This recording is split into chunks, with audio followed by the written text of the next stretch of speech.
The gunshot that rang out across the canyon wasn't meant for Nathan Ellis, but it came close enough to make him reconsider his route through the Montana Territory in the summer of 1878. He'd been riding for 3 days straight, leaving behind a life in Wyoming that had crumbled like sun-dried clay. His father's ranch had been foreclosed after a brutal winter killed most of their cattle, and Nathan had decided to head north toward the gold country, hoping to start fresh. At 24 years old, he figured he had enough time to build something new, something that belonged to him alone. The shot echoed again, and Nathan pulled his horse to a stop, listening. The mare beneath him snorted, her ears swiveling toward the sound. It wasn't hunting season, and the reports were too irregular to be target practice. Someone was either in trouble or causing it. Nathan debated with himself for only a moment before turning his horse toward the gunfire. His father had always said that a man's character showed itself in what he did when no one was watching. And even though his father was gone now, buried in a grave back in Laramie, those words still carried weight. He rode through a stand of pines, their scent heavy in the warm air, and emerged onto a ridge overlooking a creek. The water sparkled in the afternoon sun, winding through the valley like a silver ribbon. At first, he saw nothing unusual, just the peaceful landscape of the territory. Then movement caught his eye. A woman sat by the creek below, her dark hair loose around her shoulders. She wore a simple gray dress, and even from this distance Nathan could see she was alone. No horse, no wagon, no sign of how she'd gotten there. What struck him as odd was her complete stillness despite the gunshots that had been echoing through the hills. Nathan guided his horse down the slope, keeping his movements slow and unthreatening. As he got closer, he could make out more details. She was young, probably around his own age, with a face that would have been beautiful if not for the hollow exhaustion in her eyes. Her hands rested in the creek water, and she didn't turn to look at him even as his horse's hooves crunched on the rocky bank. "Madam," Nathan said, dismounting a respectful distance away. "Are you all right?" She finally looked at him, and he felt something catch in his chest. Her eyes were the color of storm clouds, gray and deep, holding secrets he couldn't begin to guess. For a long moment, she studied him as if trying to determine whether he was real or just another phantom in whatever private hell she was living through.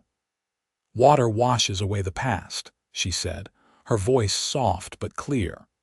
Her gaze returned to the creek, to her hands submerged in the current. "That's what my grandmother used to tell me.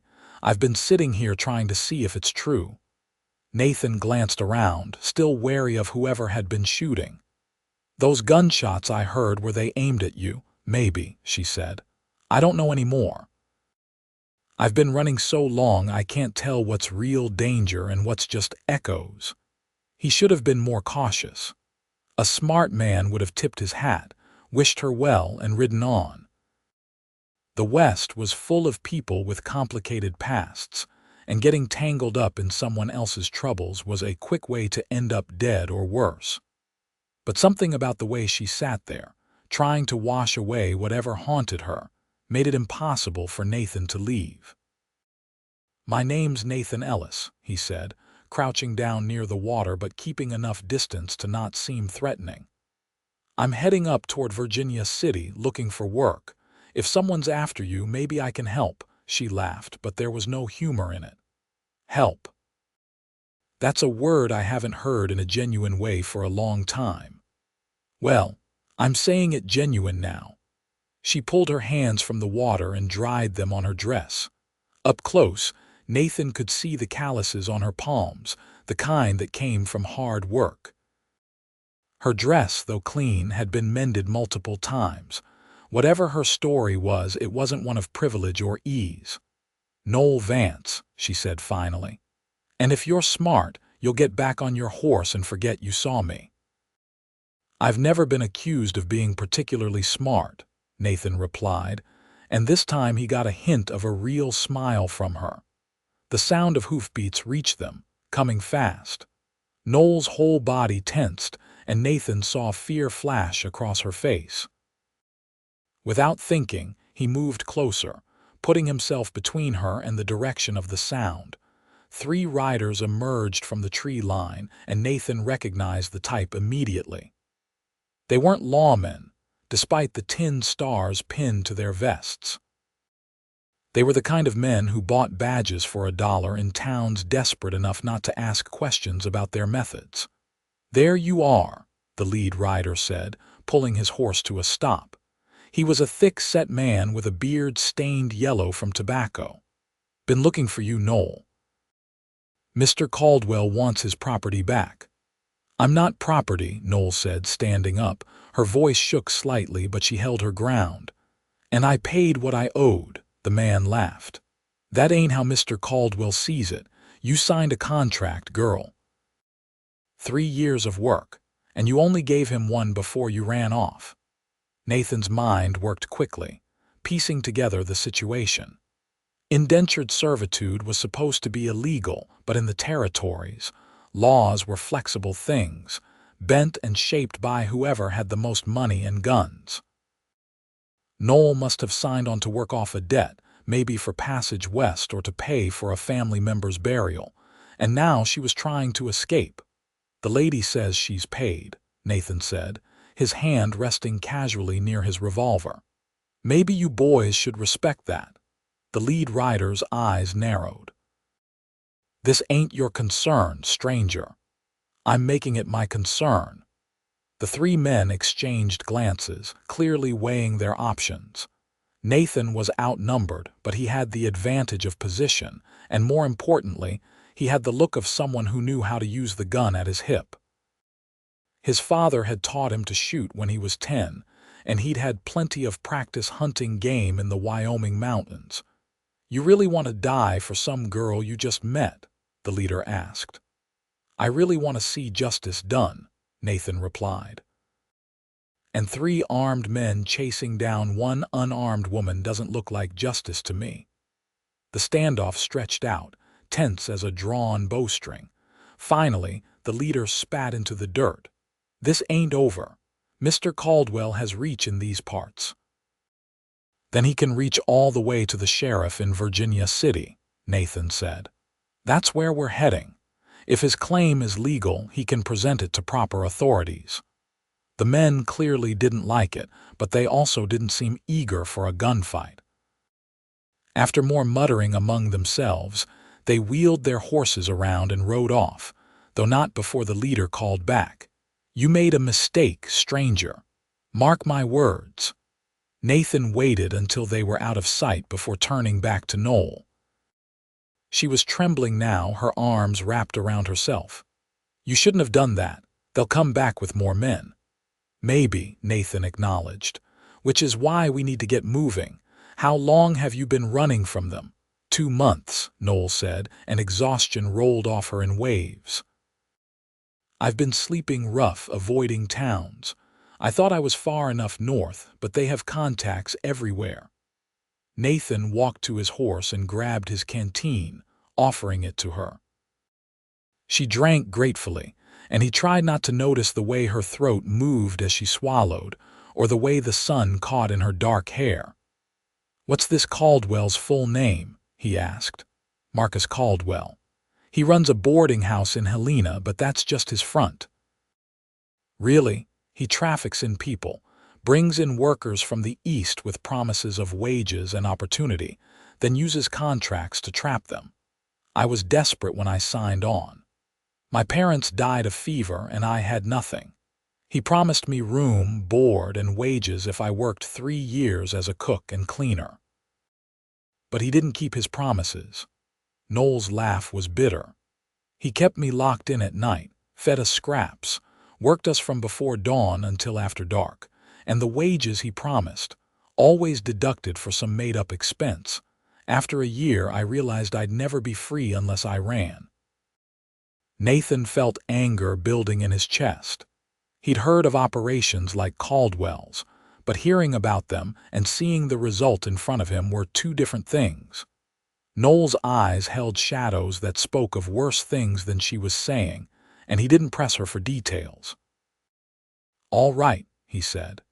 "Here's what we're going to do. We'll head to Virginia City together. I know a man there, Thomas Northwood. He used to work with my father buying cattle. He's honest and he has influence with the territorial judge. If anyone can help sort this out legally, it's him." "Why are you helping me?" Noel asked, and the question held genuine confusion. "You don't know me. This could get you killed." Nathan thought about it. He could have said it was the right thing to do or that he couldn't leave someone in trouble. Both would have been true. But there was something else, something he didn't quite understand yet himself. When he'd looked into her eyes, he'd seen someone fighting to survive, fighting to be free, and he recognized that struggle. He was running from his own past too, even if his circumstances were different. "Let's just say I believe in second chances," he said. "And I believe water can wash away the past if you give it enough time." Noel studied him for a long moment, then nodded. "Thank you, Nathan Ellis. I won't forget this."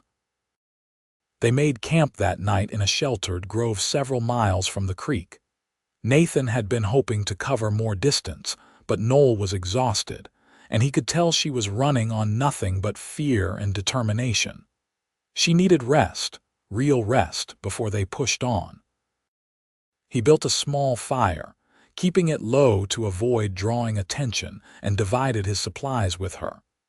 She ate the jerky and hardtack like someone who hadn't seen regular meals in weeks, which she probably hadn't. While she ate, Nathan tended to his horse and kept watch on the surrounding darkness. "Tell me about Virginia City," Noel said after a while, her voice breaking the comfortable silence. Nathan settled back against his saddle. "It's a mining town, grown up fast in the last 10 years. My father and I went through there once when I was younger. It's rough, but there's law and order, more than in most places. The mines brought in enough money that people care about keeping things civilized. And you think this Thomas Northwood will help? I do. He's a good man and he owes my family a favor. He'll at least hear us out." Noel pulled her knees up to her chest, staring into the fire. "I used to have dreams, you know, before everything happened. I wanted to open a restaurant someday, cook real food for people who appreciated it. My mother taught me everything she knew about cooking, and I was good at it." She paused. "Sounds foolish now."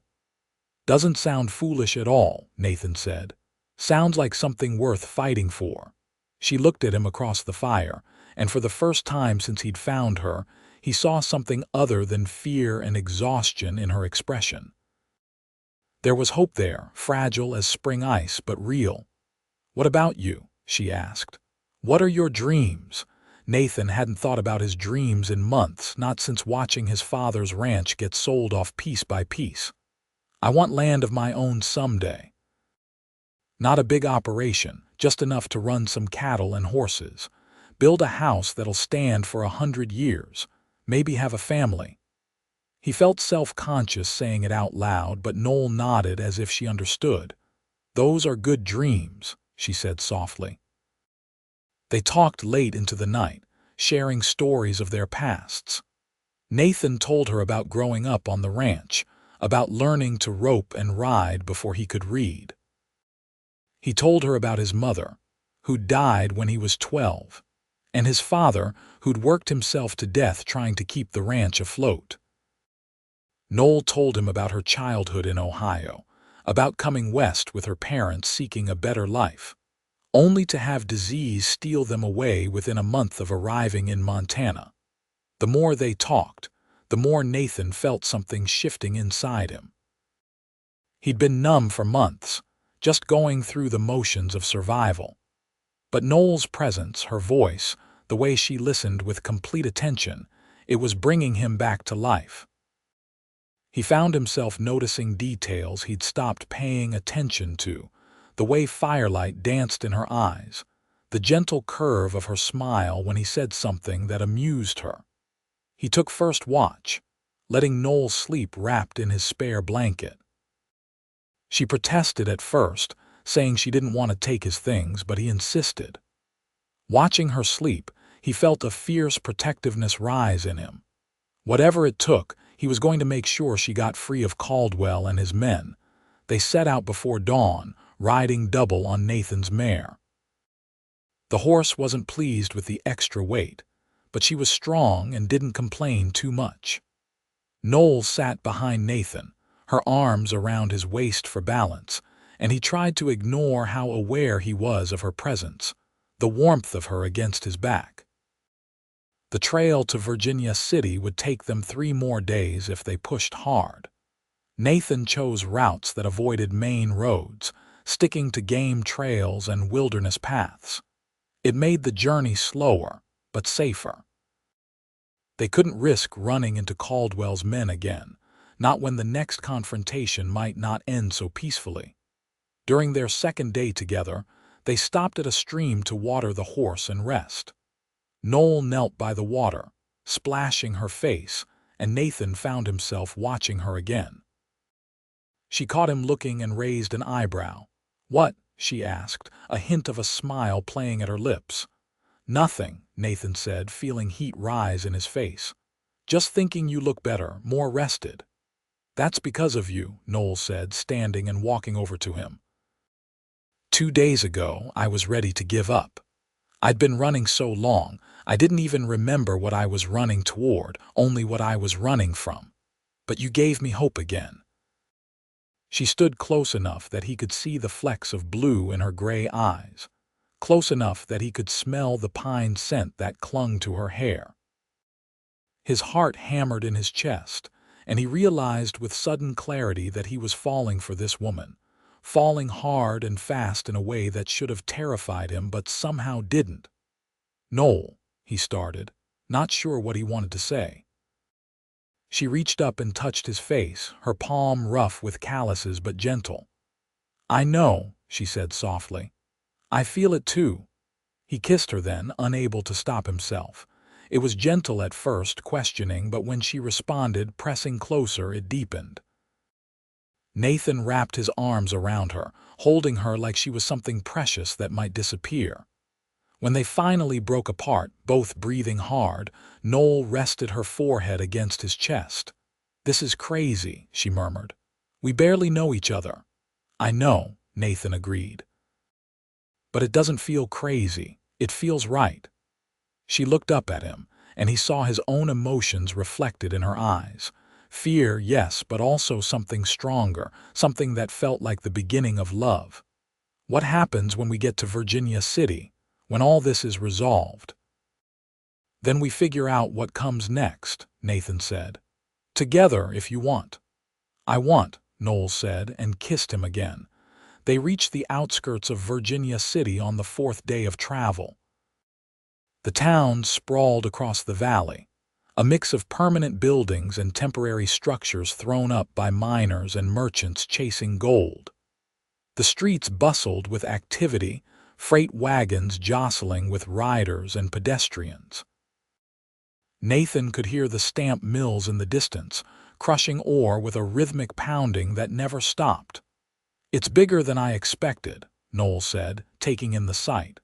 "Gold does that to a place," Nathan replied. He guided his horse toward the more established part of town, where proper storefronts lined the street. Thomas Northwood's office was above a general store, a sign reading Northwood Cattle Company hanging over the stairs. They climbed up, and Nathan knocked on the door. A voice called for them to enter, and they stepped into a cramped office stacked with ledgers and papers. Behind the desk sat a man in his 50s, his hair more gray than brown, wearing spectacles that magnified his sharp blue eyes. "Nathan Ellis," Thomas said, standing with a smile. "I'll be damned. Heard about your father's troubles. Sorry for your loss, son. He was a good man." "Thank you, sir," Nathan said, shaking his hand. "I'm sorry to call on you like this, but I need help." Thomas's gaze shifted to Noel, taking in her worn appearance and the way she stood close to Nathan. "Come in, both of you.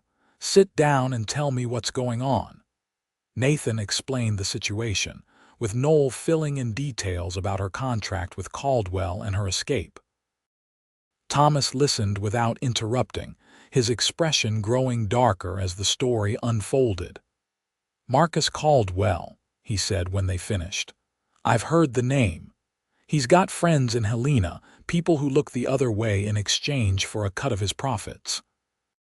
But he's overstepped before, and Judge Morrison has been looking for a reason to bring him down." "Can you help us?" Nathan asked. Thomas leaned back in his chair, thinking. "Yes, but it'll take some doing. First, we need to get Noelle's story documented properly, sworn testimony before a magistrate. Then we need to prove that Caldwell violated the terms of the contract. If we can show he used fraud or coercion, the contract is void." He looked at Noelle. "Are you willing to stand up in court and tell your story? It won't be easy. Caldwell's lawyer will try to tear you apart." "I'll do whatever it takes," Noelle said firmly. "I won't be his property anymore." Thomas nodded approvingly. "Good. We'll start the process tomorrow. For tonight, you two need a place to stay. There's a boarding house on the next street run by a widow named Mrs. Fletcher. She's trustworthy, and she doesn't ask too many questions." Nathan felt relief wash over him. They'd made it to Virginia City and they had help. But he also knew this was just the beginning. Caldwell wouldn't give up easily, and the legal process could take time. Mrs. Fletcher's boarding house was a neat two-story building with lace curtains in the windows. The widow herself was a round woman in her 60s who took one look at Noelle and Nathan and seemed to understand immediately that they needed sanctuary. "I've got 2 rooms available," she said, showing them upstairs. "One for the young lady and one for you, sir. Breakfast is at 7, dinner at 6. No drinking, no fighting, and no entertaining guests in your rooms after 10. Nathan paid for a week in advance, using more of his precious savings, but he didn't hesitate. Noelle needed safety and rest, and this place offered both. That evening they sat together in the boarding house parlor after dinner. Other guests came and went, but Nathan and Noelle existed in their own small bubble. He held her hand, marveling at how natural it felt, how quickly she'd become essential to him. "I'm scared," Noelle admitted quietly.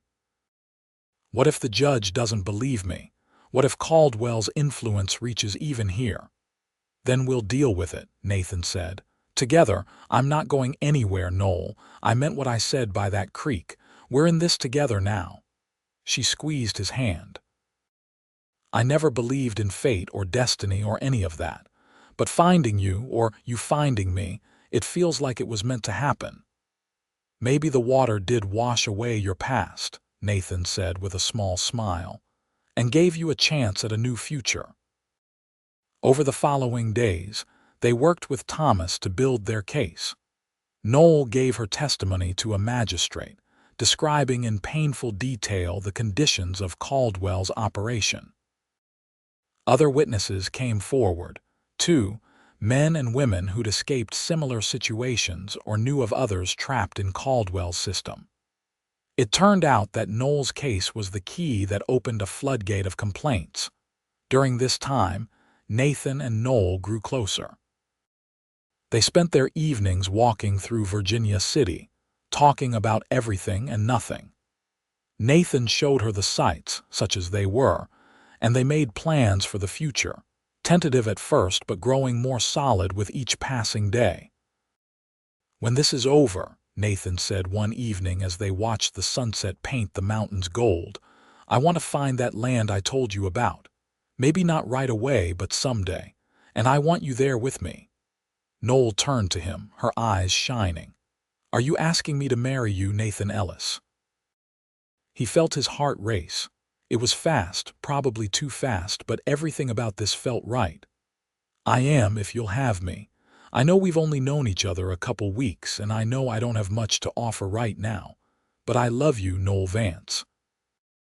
I think I started loving you the moment I saw you sitting by that creek. Tears spilled down her cheeks, but she was smiling. Yes, yes, I'll marry you. I love you too. You saved my life, but more than that, you gave me a reason to want to be saved. They kissed as the sun set behind them, and Nathan felt complete for the first time since his father died. He'd thought he'd lost everything, but it turned out he'd just been on the path to finding something better. The legal proceedings moved faster than expected. Judge Morrison, true to Thomas's word, was eager to make an example of Caldwell. The evidence was overwhelming, testimony from dozens of victims painting a picture of systematic abuse and fraud. When Caldwell himself arrived in Virginia City with his lawyers, thinking he could intimidate his way out of trouble, he found himself instead facing arrest. The trial lasted 3 days. Nathan sat in the courtroom with Noelle, holding her hand as she testified.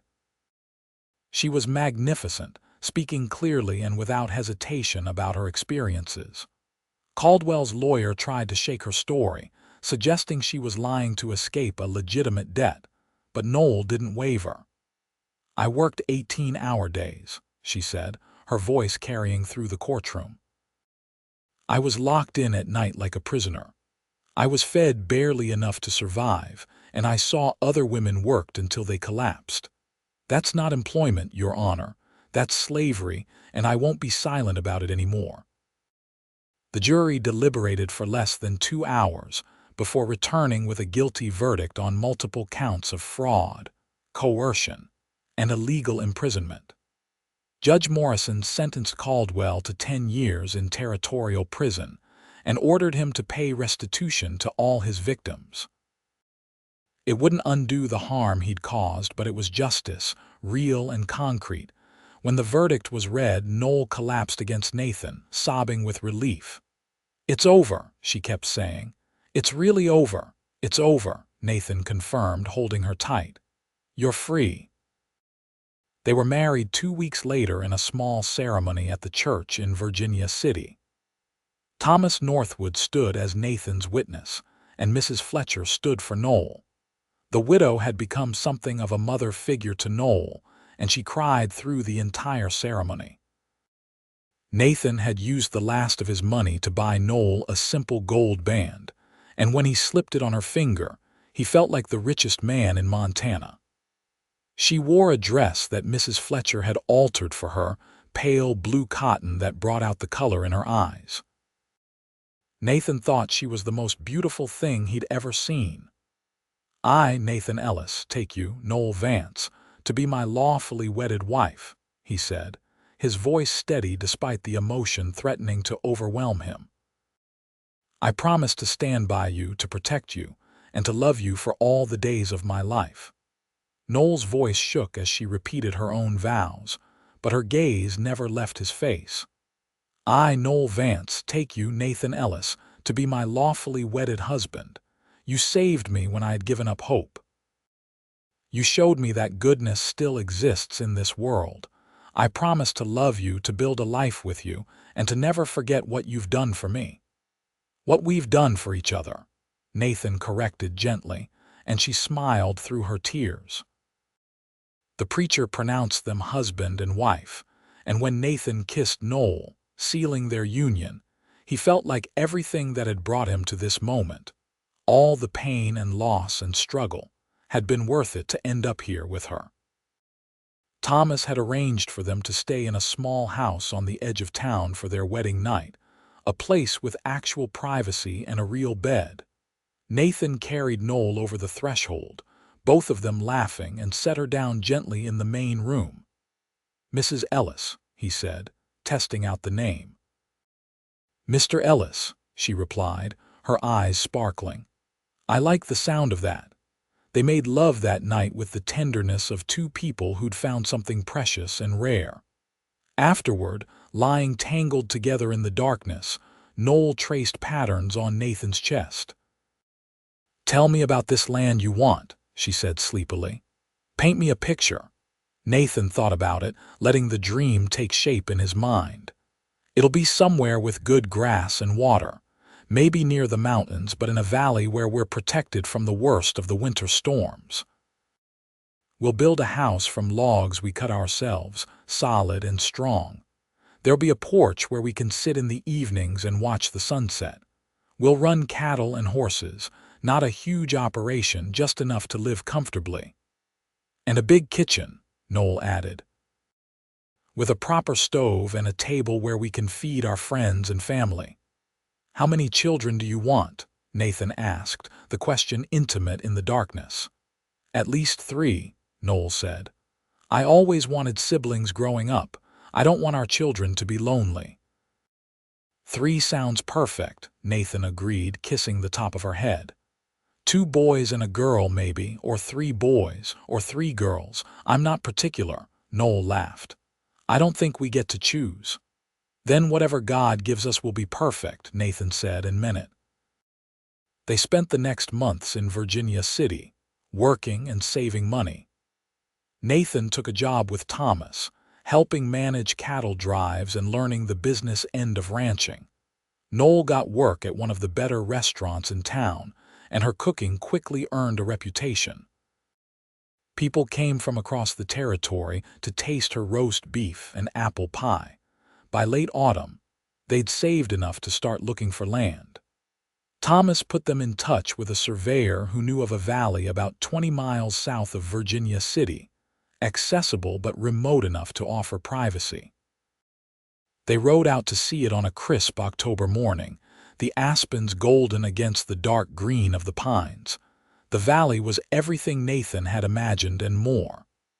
A creek ran through it, the same creek where he'd first found Noelle, they discovered when they followed it downstream. That felt like a sign, a circle completing itself. This is it, Noelle said, standing in the middle of the meadow and turning slowly to take it all in. This is where we'll build our life. They filed the claim that same day, officially becoming landowners. It was only 160 acres under the Homestead Act, but it was theirs, and that made it more valuable than any gold strike. The work of building began immediately. With winter approaching, they needed at least a basic shelter before the snows came. Thomas helped them hire a crew, and Nathan worked alongside them, felling trees and notching logs. Noelle cooked for the workers, feeding them so well that several offered to work extra days just to enjoy more of her meals. The house came together faster than Nathan had dared hope. It was simple, just 4 rooms plus a loft, but it was solid and tight. They moved in during the first week of November, and that first night in their own home, in their own bed, felt like a culmination of everything they'd worked for. Snow fell heavily that winter, blanketing their valley in white. They spent long evenings by the fire, Nathan carving furniture and Noelle sewing curtains and quilts. They read to each other from the few books they owned, played cards, and made love under thick blankets while the wind howled outside. It was during one of those long winter nights that Noelle told Nathan she was pregnant. He'd been whittling a wooden spoon for her, and he nearly cut himself in surprise when she made the announcement. "Are you sure?" he asked, setting down the knife. Noelle nodded, her hand resting on her still flat stomach. "I've missed my courses twice now, and I've been sick in the mornings. Mrs. Fletcher warned me about the signs before we left Virginia City." Nathan felt joy explode in his chest. He crossed to where Noelle sat and dropped to his knees in front of her, placing his hands over hers on her stomach. "A baby. We're going to have a baby." "Are you happy?" Noelle asked, and he could hear the slight nervousness in her voice. "Happy doesn't even begin to cover it," Nathan said, pulling her into his arms. "You've given me everything, Noelle. A home, a purpose, and now a family. I didn't think I could love you more, but I was wrong." The winter passed slowly but comfortably.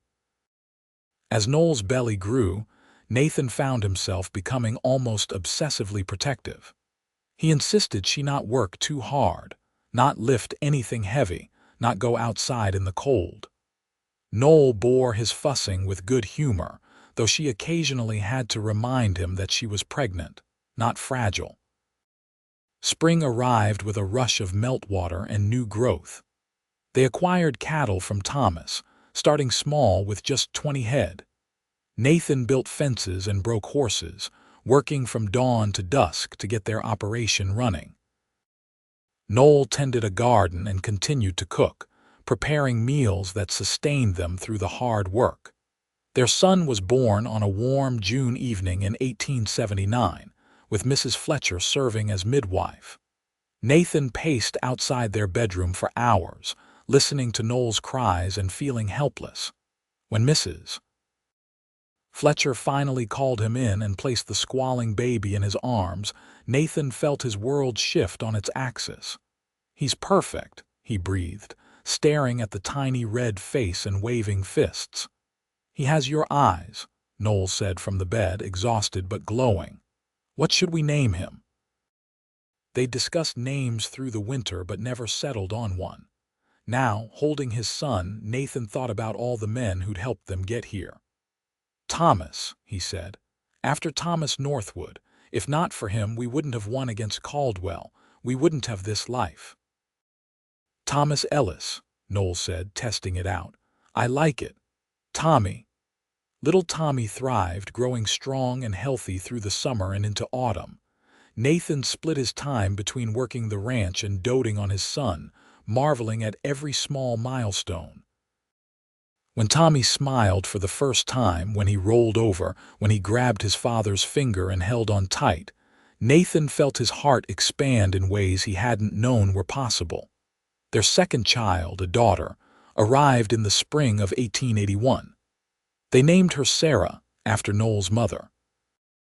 She had Noelle's dark hair and gray eyes, and from the moment she was born, she had her father wrapped around her tiny finger. Tommy, now nearly 2, was fascinated by his baby sister, always wanting to help care for her. The ranch prospered slowly but steadily. Nathan proved to have a gift for breeding cattle, selecting for the traits that did best in Montana's harsh climate. Their herd grew, and with it, their income.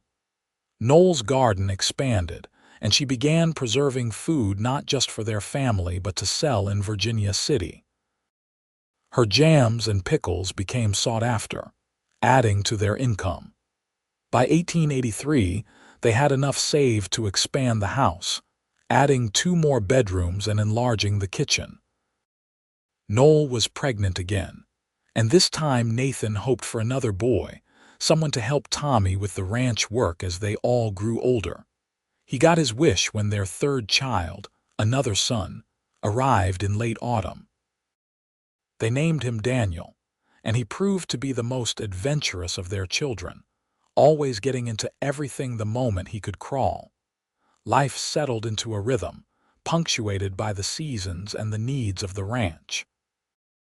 Nathan continued to work with Thomas, occasionally helping with cattle drives, but he never stayed away from home for more than a few days. He'd learned the hard way that life was precious and time with loved ones even more so. Thomas Northwood became a regular visitor to their ranch, bringing news from Virginia City and the wider world. He never married, and he seemed to find vicarious joy in Nathan and Noelle's growing family. The children called him Uncle Thomas, and he spoiled them terribly with gifts and stories. On one of his visits, when Tommy was 8, Sarah was 6, and Daniel was 4, Thomas pulled Nathan aside. "I'm thinking of retiring," he said. "Getting too old for all this traveling and negotiating. I wanted to talk to you about taking over the business." Nathan was surprised. "Me?" "Thomas, I appreciate the confidence, but I've got my hands full here." "Think about it," Thomas urged. "You've got a good head for cattle and people trust you. You could expand, bring in partners to handle the day-to-day while you provide the vision and direction. It'd give your family more security, more opportunities." Nathan promised to consider it, and that night he discussed it with Noelle. They sat on the porch he'd built years ago, watching the sun set behind the mountains, just as he'd imagined all those years ago. What do you want to do?" Noel asked. "I don't know," Nathan admitted. "Part of me says we have enough, that we should be content with what we've built. But another part thinks about the children, about giving them chances we never had." Noel took his hand. "We've already given them the most important thing, a home filled with love and two parents who adore each other. Anything else is extra." "When did you get so wise?" Nathan asked, pulling her close. "I learned from you," she said, kissing him. "Remember, water washes away the past. We let the creek wash away all the pain and fear, and what was left was this, us, our family. That's wisdom enough for anyone." In the end, Nathan did take over Thomas's business, but he did it on his own terms, bringing in partners as Thomas had suggested and structuring things, so he could still be home most of the time. The business grew under his management, eventually becoming one of the largest cattle operations in Montana Territory. But no matter how successful they became, Nathan and Noel never forgot where they'd started or what had brought them together. Every year on the anniversary of the day they met, they would ride out to the creek where Nathan had first found Noel. They'd sit by the water, holding hands, and remember. "Do you ever regret it?" Noel asked on their 10th anniversary in 1888. They were older now, Nathan's hair showing gray at the temples and Noel's hands marked by years of work. But when they looked at each other, they saw the same people who'd fallen in love a decade earlier. "Regret what?" Nathan asked, taking a chance on a stranger sitting by a creek. "Your life could have been so much simpler if you'd just ridden past." Nathan considered the question seriously, then shook his head. "Simpler, maybe, but not better, not even close. You're the best thing that ever happened to me, Noel, you and our children and this life we've built. I wouldn't change a single moment. Not even the scary parts. The trial, Caldwell's threats, all of that. Not even then," Nathan confirmed. "Those hard times just made the good times sweeter, and they showed me what I was capable of when I had something worth fighting for." Noel leaned her head on his shoulder. "I used to sit here and pray that the water would wash away my past, give me a fresh start. I never imagined it would give me you. We gave each other fresh starts," Nathan said. "That's what love does, I think. It takes broken pieces and makes them whole again." Their children grew up strong and capable. Tommy showed his father's gift for ranching and eventually took over day-to-day operations. Sarah, spirited and clever, became a teacher in Virginia City, educating the next generation. Daniel, restless and adventurous, explored the territories and eventually joined the territorial police, helping others the way his father had helped his mother. Nathan and Noel had 2 more children after Daniel, another daughter named Margaret and a youngest son they called James. By the time James was born in 1886, Tommy was old enough to help significantly on the ranch, which was fortunate because Nathan was 43 by then and feeling his age. But age brought wisdom and contentment rather than regret. Nathan and Noel would sit on their porch in the evenings, surrounded by the sound of their children playing, and feel nothing but gratitude for the path their lives had taken. Montana achieved statehood in 1889, and Nathan and Noel celebrated with their neighbors and friends, feeling pride in being part of something larger than themselves. The Wild West was slowly being tamed, law and order replacing the chaos of earlier years. It was a better world for their children, even if it lacked some of the freedom of their younger days. Thomas Northwood passed away peacefully in his sleep in 1892. Nathan and Noel mourned him deeply, this man who had given them so much help when they desperately needed it. They brought all 5 children to the funeral, wanting them to pay respects to the man who'd played such a crucial role in their family's story. "He was a good man," Tommy said as they stood by the grave. "The best," Nathan agreed. He helped us when he didn't have to, expected nothing in return. That's the kind of person you should all strive to be." The children took those words to heart. As they grew into adults, they each found ways to help others, to pass on the kindness that had been shown to their parents. Sarah taught children whose families couldn't afford private schools. Daniel worked to reform the justice system from within.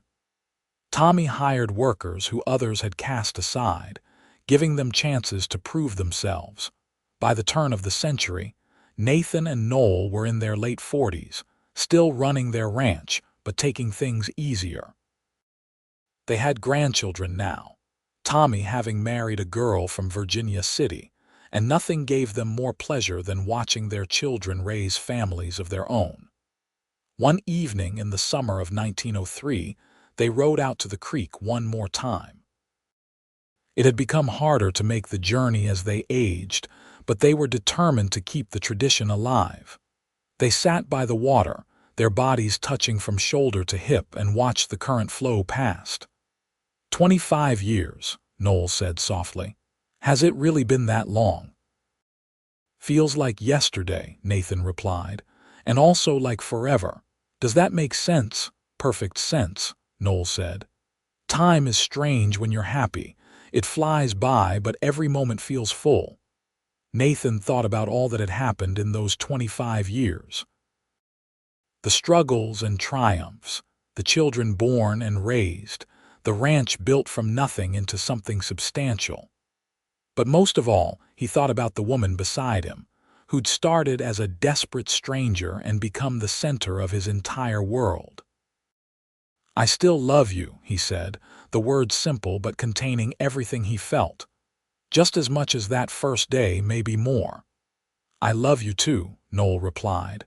You gave me back my life, Nathan. Every good thing I have, every happy moment, it all traces back to you stopping that day instead of riding past. Water washes away the past, Nathan quoted her words from that first meeting. Was your grandmother right? Noel thought about it, then shook her head. Not quite.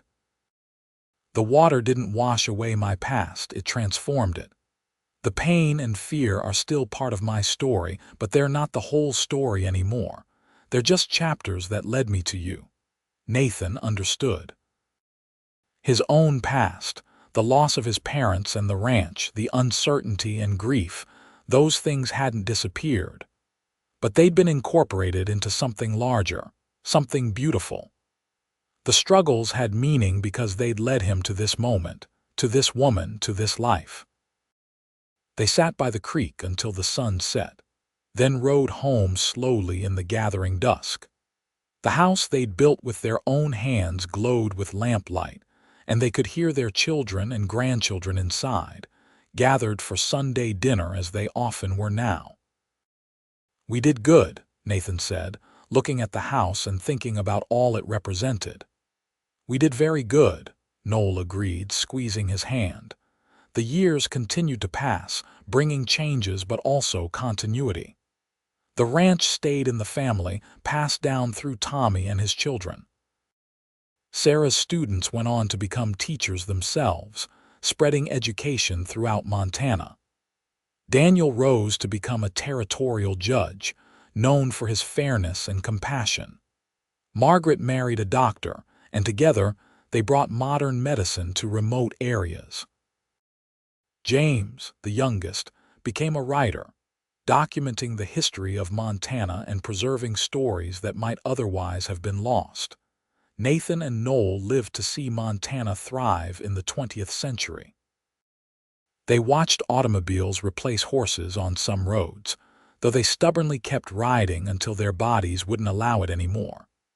They saw electricity come to Virginia City and eventually to some of the surrounding ranches, though their own home remained lit by lamp and heated by wood stove. In their 70s, they finally slowed down significantly. Their children insisted they move into town where help would be closer, but Nathan and Noel refused. They'd built their house together, raised their family there, and they intended to stay until the end. Tommy and his wife moved into the ranch house with them, taking care of the property and ensuring Nathan and Noelle wanted for nothing. The other children visited regularly, filling the house with noise and life and laughter. On a warm summer evening in 1918, Nathan and Noelle sat on their porch one last time together. They were both in their mid-60s, old by the standards of the time and the hard life they'd lived. Nathan's hands were gnarled with arthritis, and Noel's eyesight was failing, but they could still sit side by side and watch the sunset. "You remember that first sunset?" Nathan asked. "When I asked you to marry me?" "I remember every moment with you," Noelle replied. "They're all precious." Nathan took her hand, feeling the familiar calluses, the wedding ring he'd placed there 40 years ago. "If I could go back and do it all again, I wouldn't change a thing." "Neither would I," Noelle said. "Well, maybe I'd tell my younger self not to be so scared. To trust that everything was going to work out." "Would she have listened?" Noelle laughed softly. "Probably not. She was pretty stubborn." "Still is," Nathan teased, and she swatted his arm gently. They sat in comfortable silence as the stars began to appear. Nathan felt deeply content, the kind of satisfaction that came from a life well lived. He'd loved and been loved, raised good children, built something lasting. What more could anyone ask for? Nathan passed away peacefully in his sleep 3 months later, his hand in Noelle's.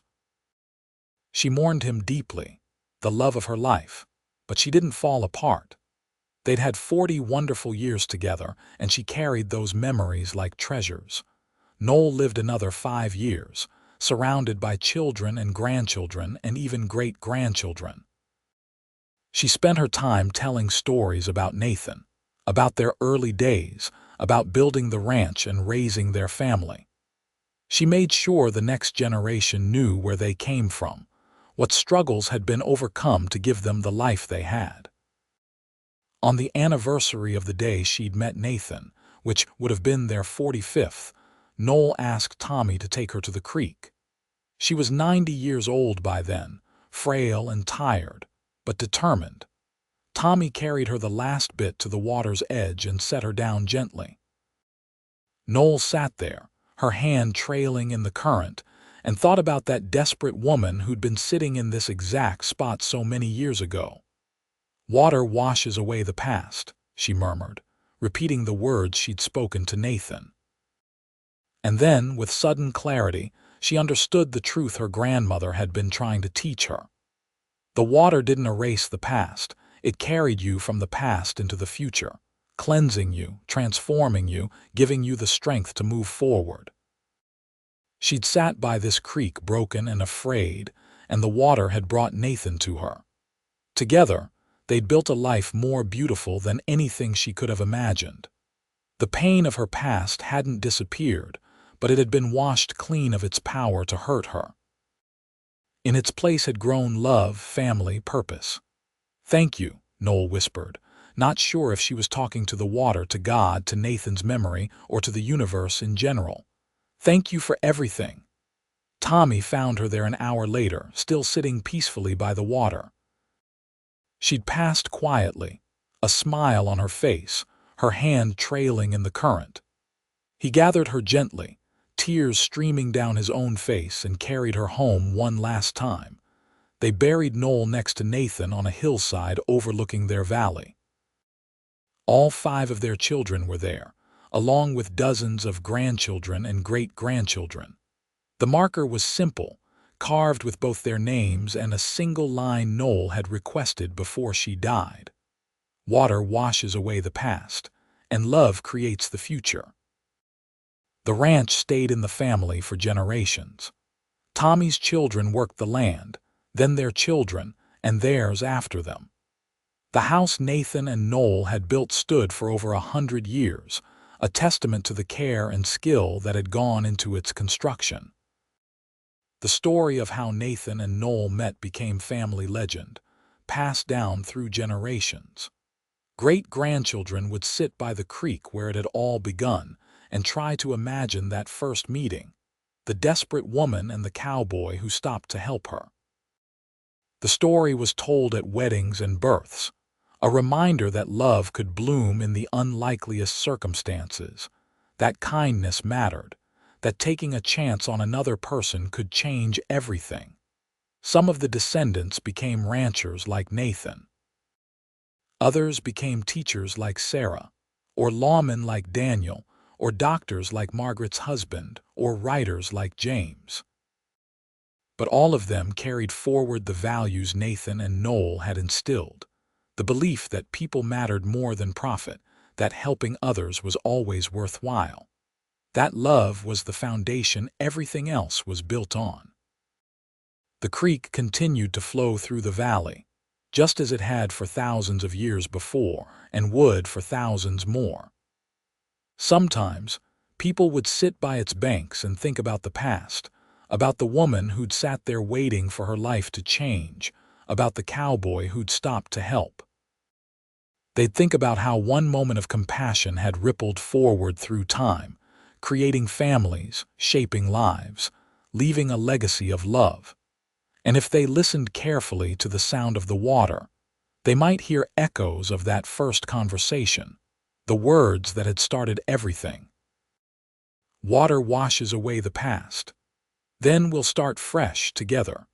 The Wild West that Nathan and Noelle had known was long gone, tamed and civilized. But the values they'd lived by, the love they'd shared, those things remained, passed down through generations, as enduring as the mountains and the creek and the land they'd loved. Their story became more than just family legend. A great-great-granddaughter following in James's footsteps wrote a book about them, carefully researched and lovingly told. It became a bestseller, touching people's hearts across the nation. Readers wrote letters saying the story had inspired them to take chances, to help strangers, to believe in love. The old ranch house, carefully preserved, eventually became a historical site. People would visit from across the country to see where Nathan and Noelle had lived, to walk the land they'd worked, to sit by the creek where it had all begun. Some visitors were descendants, coming to connect with their roots. Others were simply people drawn to the story, wanting to feel the reality of it. And always, there was the creek, flowing steadily, carrying water from the mountains to the valley and beyond. It ran clear and cold, just as it had when Noelle sat by it in desperation, just as it had when Nathan had ridden up and changed both their lives forever. Water washes away the past, Noelle had said.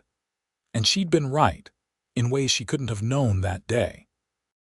The water had washed away her fear, her desperation, her belief that she was trapped with no way out. In their place, it had given her hope, love, and a future beyond her wildest dreams. For Nathan, the water had washed away his grief over losing his parents and the family ranch. It had given him a new family, a new ranch, a purpose and meaning he'd thought he'd lost forever. Together, they'd proven that endings could become beginnings, that loss could transform into gain, that the past, no matter how painful, didn't have to define the future. They'd shown that love was real and powerful and worth fighting for, worth risking everything for. Their story, simple at its heart, contained profound truths. That kindness mattered. That standing up for others, even at risk to yourself, was always the right choice. That love could bloom in unexpected places and transform everything. That building a life together, day by day, through good times and hard times, was the greatest adventure anyone could have. And so the creek flowed on, washing away the past and bringing new futures to anyone brave enough to sit by its banks and hope for something better. Just as it had for Noelle Vance and Nathan Ellis, one summer day in 1878, when a cowboy found a woman sitting by the water, and both their lives changed forever. The legacy they created, of love and family and hard work and kindness, lived on in every descendant, in every person touched by their story. It was a legacy as enduring as the Montana mountains, as constant as the creek's flow, as powerful as the love that had created it. Water washes away the past, Noel had said all those years ago. And Nathan had responded with his whole heart, offering her a future, offering her everything. Together, they'd proven that sometimes the most profound moments come when we least expect them, when we're at our lowest and ready to give up. Those are the moments when grace appears, when love finds us, when everything changes. Their story ended as all stories must, with death and parting.